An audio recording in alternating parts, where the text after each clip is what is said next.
I'm not Neil's father? No. Were you ever planning on telling me this, Courtney? Yes, of course I was. When? Well, so much has been happening. Neil's been so sick, and you've been working all the time to save his life. And what? I don't get it. What? You thought if I knew the truth, I'd just give up on it? No, I didn't know how, and I didn't want anything to change. Nothing could change how I feel about Neil. Or the way he feels about you, Joe. Joe, I wish there was something I could say. Maybe after some time has passed, you can make some sense out of all this. Joe, Neil needs you right now. Kevin's right. Nobody else can take your place. Yeah, well, Neil's real dad might have something to say about that. How about it, Courtney? Who is he? Or do you even know? It wasn't like that. Then who is it? John Kanelos? Wait a minute. If the blood tests say that I'm Neil's father, and you say that I'm not, then what? You must have screwed around with the results or Joe, something, right? maybe we should talk about this when you're not so angry, okay? When is that? When is that? When Neil's real dad comes in and I'm out? Is that a good time? That is not going to happen. Frank, you have nothing to do with this, please. Yes, I do. What? Why? You're Courtney's boyfriend? What does that have to do with Neil? I'm a lot more than Courtney's boyfriend, Joe. I'm Neil's father. Dr. Rodriguez, 2715 East. Dr. Roland Rodriguez, 2715. Joe, Oh. I think we should give them some time. Karen, listen, if you need me, I'll be around, all right? okay. Dr. Blickman, 5563. Dr. Ian Blickman, Joe. 5563. Well, we didn't want it to be this way. But it's got to be this way, Courtney. Don't you understand that? Frank will do anything to mess up my life, won't you, Frank? First you try to break up Karen and me, and now you think you can take my son? You can't be the father. It's not possible. It's more than possible. It's a fact. But you two weren't even together back then when he was conceived. We were in love back then, Courtney.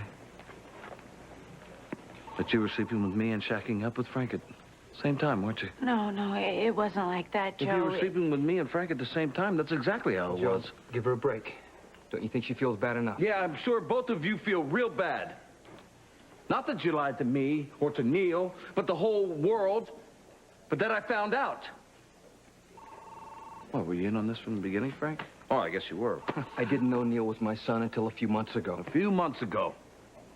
But me, your brother, I get to find the truth out tonight. No matter what you may think of me, Joe, you can't believe that I planned it to happen this way. You don't want to know what I'm thinking about you right now, Frank.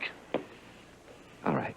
Come on, Joe. Give me your best shot. Give me what you got.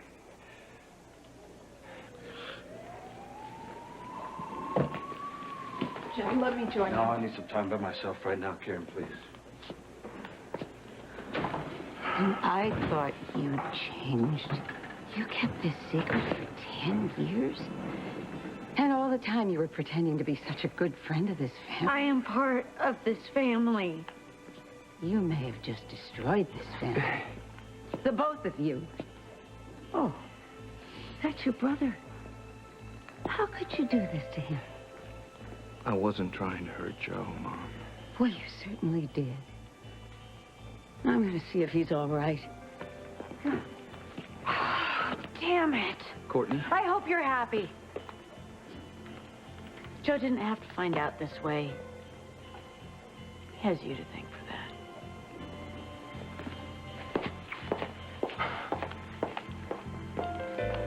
Code yellow, 613. Dr. Alex Sear, 3725. Hey, Karen. Dr. Hey. Let's take a break, huh? Oh, I could stop working, but I can't stop those thoughts running through my head. Now, wait a minute. What thoughts are running through your head? Scott, I'm the reason Neil is so sick. When he overheard Frank and I talking about how Joe isn't his father, he ran off into the cold. Yeah, but you didn't know that Neil was listening. You know, that doesn't matter. I ended up hurting Neil, and now Joe's next. When he finds out that I knew he wasn't Neil's father, he's going to be devastated. Well, I thought you were going to find the right time and talk to Joe. Yeah, well, I didn't, and now it's too late. And I'm afraid of what he's going to say when he finds out I lied to him, just like Courtney and Frank did. Well, you know, keeping secrets is no good. I learned that with Lucy. So what happens when you do find out? I would yell at her, I'd kick a few things, and tell her that she was not trustworthy. Sounds like my situation.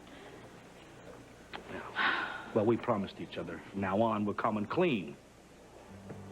Well, I made that same promise and I broke it.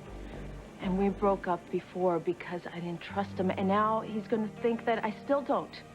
No, he's going to think eventually that you were trying to protect him while he was trying to save Neil.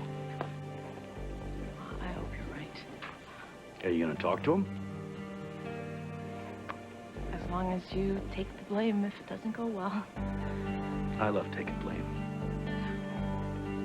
Okay.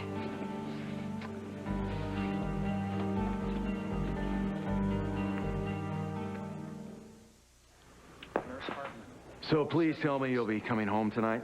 Well, they don't have me on the schedule, but maybe I should sub for Karen. Hey, that's a good idea, Eve. Give Karen a chance to straighten some things out with Joe. Heck of a way to find out Joe isn't Neil's father, huh?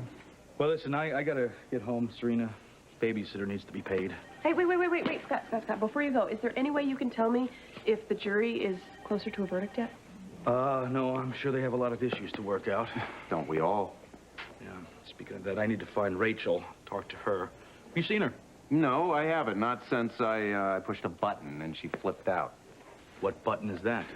The button in the elevator. We wound up in there together. She started egging me on, so I thought it was time we had a chat. So I pushed the stop button and she panicked. She's probably claustrophobic. A lot of people are. That's what I thought at first, too, but I think there was a lot more to it than that. Why didn't you just release the button? Let her out. I would have, but before I could get the answers that I wanted to, she started climbing the walls, and I mean literally. This wasn't claustrophobia, Scott. It was like she was reliving some painful part of her life. Well, maybe she's reliving being trapped in the elevator at some other time, you know? I mean, Scott, why are you defending this woman? She is sick in the head. Just saying that maybe she didn't appreciate being trapped in the elevator. Maybe she just doesn't like Kevin. And maybe the feeling's mutual, and maybe she just needs to be in total control all the time. And maybe when she isn't, things start to spin out of control, and that's what I got a taste of. Maybe she was just scared. No big deal. No, I was scared, Scott. This is the woman who's telling you that Julie should be freed. How does she know that? Because from what I can see, something deep inside of her is disturbed and maybe even dangerous.